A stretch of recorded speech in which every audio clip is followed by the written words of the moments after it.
घर की औरत पार्ट 2। मीना याद है ना आपको, जिसके ससुराल में ससुर और पति कैसे उसका और उसकी सास का अपमान किया करते थे। वैसे तो मीना को नौकरी की इजाजत मिल गई थी, लेकिन मीना, ये क्या है? खाना अभी तक नहीं बना। कब से मैं यहाँ बैठा हूँ कि नाश्ता कर लूँ। बस 2 मिनट, वो ऑफिस की एक ईमेल करनी है। तभी ससुर जी आ जाते हैं। मैं कहता था, जिस दिन ये फीमेल ईमेल करने लगेगी घर नहीं चलने वाला। तभी सास हाथ में नाश्ते की प्लेट ले आती है। ये लो, सभी उपमा खाओ। गर्मा गर्म स्वादिष्ट उपमा देखकर वाह माँ जी, 2 मिनट में ये कमाल, क्या बात है। वो आता है ना रेडी टू ईट वाला पैकेट, वही बनाया है। स्वाद बता बहू कैसा है। कल तक जो बीवी पति के नाम से ही कांपती थी, बहू के आ जाने के बाद कैसे उड़ रही है, ये देखकर ससुर जी को आ जाता है गुस्सा। हाँ हाँ, पैसे तो पेड़ पर उगते हैं ना, या तेरा बाप दे जा रहा है जो बैठे बैठे पैसे खर्च कर रही है। अरे जरा शरीर चला लिया कर, वरना पता है ना जब मेरा हाथ पड़ेगा तो कैसे काम करती है तू। बहू बेटे के सामने खुद का अपमान सास बर्दाश्त नहीं कर पाती और रोती हुई कमरे में चली जाती है। क्या पापा, क्या जरूरत थी माँ से ऐसे बात करने की? सुबह से कुछ नहीं खाया है, अब जब खाना आया तो रुला दिया आपने। चलिए देखते हैं माँ कहाँ गई। मेरी जूती भी ना जाए उस पागल औरत को देखने। अरे क्या गलत काम मैंने? बस यही ना कि भाई पैसे बचाओ।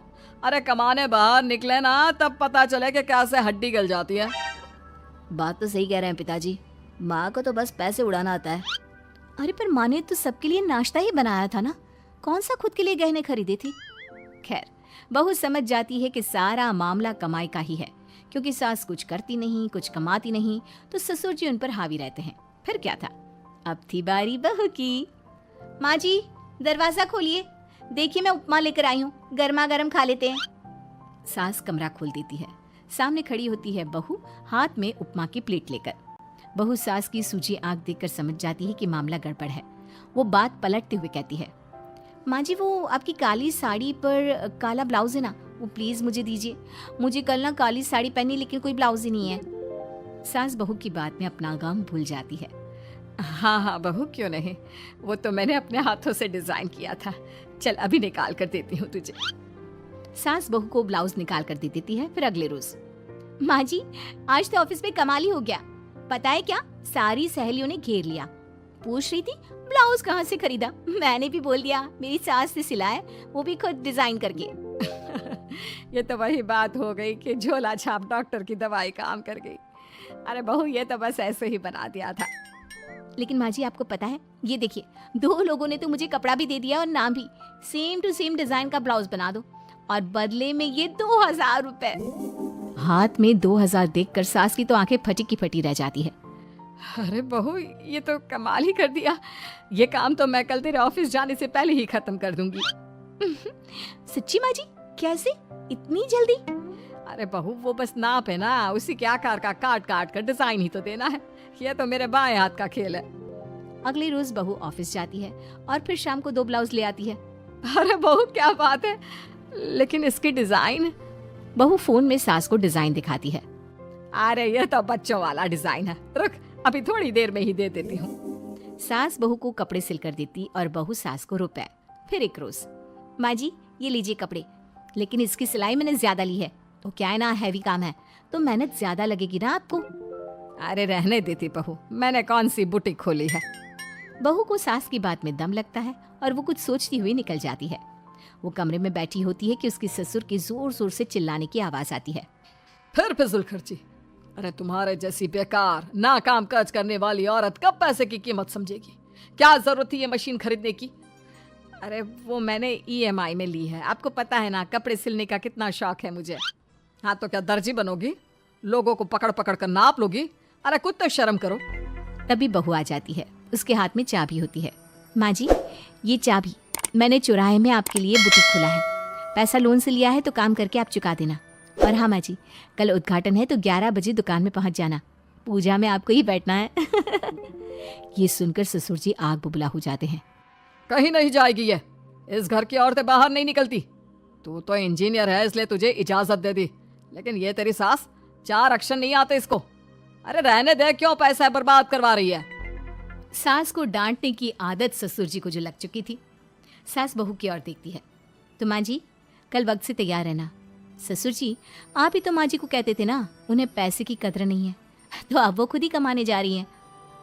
अरे और क्या पापा, देखिए मीना ने कितना अच्छा बुटीक खुला है माँ के लिए। अरे रहने दो, ये कुछ नहीं कर पाएगी, गंवार कही की। ससुर की रजामंदी ना होने के बाद भी सास काम करती है, लेकिन ससुर भी ससुर होता है। एक रोज सास देर से घर आती है। कहाँ घूम रही थी? या कोई वक्त है घर आने का? घर का ठेका क्या आप मर्द लेंगे? अब लगोगी रसोई में, क्योंकि तुम्हारी बहू रानी भी नहीं आई अभी तक। पापा आज बाहर से ही मंगवा लेते हैं। आज बहुत ज़्यादा काम था, किसी की शादी का पूरा कपड़ा सिलना था। कल उन लोगों की ट्रेन थी, खुद बैठ कर काम करवा कर गए हैं। बहू ये पैसे हैं आज के गल्ले के, ज़रा संभाल ले। ससुर देख रहा होता है कि कैसे कल तक जिस औरत को वो बुरा भला कहकर डरा कर रखता था वो आज उससे ज्यादा कमा रही है। देखते हैं कितना दिन कमाती है। ससुर अब रोज कोई ना कोई ऐसा काम करता जिससे सास का काम बंद हो जाए। फिर एक दिन, हे भगवान 10 बज गया, बुटीक खोलने का वक्त हो गया है, लेकिन ये मेरी साड़ी, इस पर ये क्या गिर गया? पता नहीं किसने क्या डाल दिया, अब क्या करूं? सास दोबारा अलमारी से दूसरी साड़ी निकालती है, फिर उसे प्रेस करती है और किसी तरह बुटीक पहुंचती है जहां पहले से ही कस्टमर खड़े होते हैं। अरे क्या हो गया? लगता है काम चल गया तो मैडम के भाव बढ़ गए। पता है इस धूप में पिछले आधे घंटे से खड़े हैं, पता होता तो वो बगल वाली शॉप में ही दे देते। अरे अरे माफ़ करिएगा, वो क्या हुआ ना, तैयार होकर निकल ही रही थी कि साड़ी में सॉस गिर गया। दोबारा साड़ी चेंज की तो आप आई। ठीक है, लेकिन अब आ गई है तो ज़रा जल्दी से कपड़े दे दो, हमें जाना है। सास को कस्टमर की बात बुरी लगती है, लेकिन क्या करती, वो जल्दी से सभी को सारा सामान देकर विदा करती है। सारा दिन काम करती है। वो निकल ही रही थी कि एक कस्टमर आती है। जी वो मेरी साड़ी है ना शादी की, उसका लहंगा बनवाना है। हाँ हाँ क्यों नहीं, बनवा लो। शादी की साड़ी के साथ इमोशंस जुड़े होते हैं। बिल्कुल सही बोला आपने, परसों मेरी शादी की सालगिरह है तो ज़रा बना देना। अरे नहीं नहीं, इतनी जल्दी कहाँ तैयार होता है शादी का लहंगा, कम से कम 4 दिन तो। देखिए आप 2 दिनों में जितना कमाती है ना वो मैं आपको 1 दिन में दे दूंगी। बस मेरी ये शादी की साड़ी का लहंगा बना दीजिए। सास को भी अब पैसे की लालच आ जाती है। वो सोचती है कि वैसे भी कोई अर्जेंट काम नहीं है तो वो मैनेज कर लेगी। अब ठीक है, नाप दे दीजिए। औरत नाप देकर वहां से चली जाती है। सास सोचती है कि घर जाकर रात में काम करेगी। ये सोचकर वो उस औरत की शादी की साड़ी घर ले आती है। वाह, अब काम घर पर भी ले आ रही हो। हाँ लेकिन घबराइए नहीं, घर के काम में कोई असर नहीं होगा। सास घर का काम करती है, बहू के साथ खाना बनाती है, खिलाती है और फिर क्या बात है सासू माँ, बड़ी जल्दी जल्दी काम कर रही हैं आज। सास बहू को सारी बात बताती है। क्यों माँ जी, इतनी भी क्या मेहनत करना? अरे बात सिर्फ पैसे की नहीं है, बल्कि उस बेचारी औरत की इमोशंस की भी थी। ये उसकी शादी की साड़ी है ना। ससुर पास खड़ा सब सुन रहा था। अब देखो, बहुत काम करने का शौक है ना, कैसे भरे बाजार तुम्हारी दुकान खुद तुम बंद करोगी। जब सास पूरी रात काम करके सुबह लेटती है, मौका देखकर ससुर कैंची से साड़ी को काट देता है। अगली सुबह, चलो कल आधा लहंगा सिला था, आज पूरा करके शाम को ही उसे उसका लहंगा सौंप दूंगी। लेकिन ये क्या, सास जैसे ही लहंगा उठाती है, लहंगा तो फटा होता है। वहीं ससुर छुप कर सास को देख रहा था। हाय रे, ये किसने किया? ससुर छुप कर हंस रहा था। बहू देख लेती है और ससुर के पास जाती है। पिताजी, आपसे ऐसी छोटी हरकत की उम्मीद नहीं थी। आप खुद ही दुकान बंद करेगी। ससुर वहाँ से चला जाता है। सास भी वहाँ आ जाती है। वो समझ जाती है कि उसके पति ने ही साड़ी पर कैंची चलाई है। लेकिन फिर शाम को, जी वो मेरा लहंगा तैयार हो गया? हाँ जी, मैं तो कहती हूँ कि आप एक बार लहंगा पहन कर भी देख ले। औरत लहंगा पहन कर आती है और खूब खुश हो जाती है। अरे ये लहंगा है ना अंकल जी, कमाल का, आंटी जी ने बनाया है, बिल्कुल लेटेस्ट डिजाइन।